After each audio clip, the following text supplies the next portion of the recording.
Hi, I'm Richie Kotzen, and I'm here on set in Los Angeles, California, and we are working on what will be the music video for my song, Insomnia.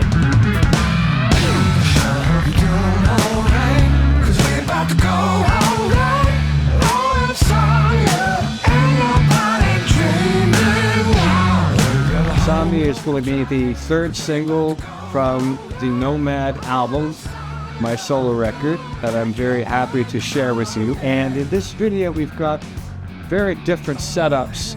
And each setup, I'll be in performing the song, but it's going to kind of represent this sort of dreamscape type of a situation. The inspiration for the song, as funny as it sounds, because the song is called Insomnia, came to me out of a dream, basically. I was in that state of half asleep, half awake, and I heard the melody and the guitar part that follows the melody that is the chorus.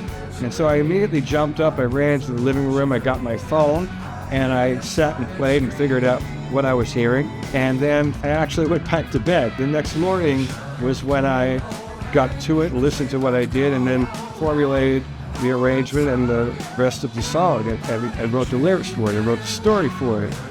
It's basically about staying awake, but having it work to your advantage. I'm going to make it work for me. And there's a bit more to the song as well. But I don't like to go too deep into the lyrics because I think it's important for the listener to sort of get their own interpretation on what the song is. So on this particular song, it is one of those Richie Kotzen songs that I ended up playing all the instruments on. The drums, it's me, the bass is me, and the guitar obviously is me, and so is the singing.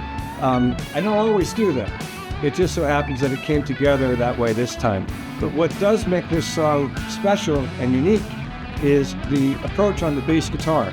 The bass is very important in this song, and it's so important that I believe there are 5 bass tracks once it hits that bridge section. So you've got the main bass, certain lines are doubled an octave higher, right, so they stand out. And then there are 2 other basses. Okay, so I lied, there's 4, that's right. There's 2 other basses that are keyboard basses. And one is this sort of round, kind of low sound, and you actually hear it, I go down the keys really quick, and I strike them, and it makes this sort of laser sound. And so that bass is doing something. When he's not playing, the other bass, that is played, but we use the little, I don't have a keyboard here, so I can't demonstrate it. We use that little toggle bender, whatever that's called, a modulator wheel, to play that line. So they're all very orchestrated, but the bass guitar really is kind of what sort of moves the song along. Another little kind of fun thing in the song is the outro guitar solo. So we've got the main solo, which is a bit short, and actually the bass guitar joins in and plays some of the lines together.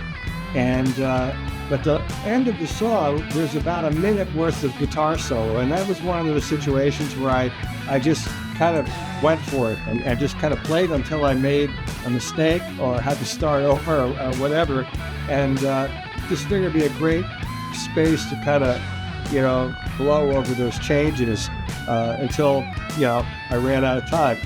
But one of the things that's kind of fun on the solo, I do a little trick that I will reveal right here in this video. And I'm playing the note and I hold it, and then I take my ring, this ring right here, and I rub it as if it were a slide on the string, and I play 2 notes with the ring, kind of like you would if you had a slide. And you can hear it, and it plays notes that are very, very high that normally the guitar wouldn't play. But I can get away with it because of the ring. So I'm really looking forward to seeing how it comes together, and I hope you dig it once it's done.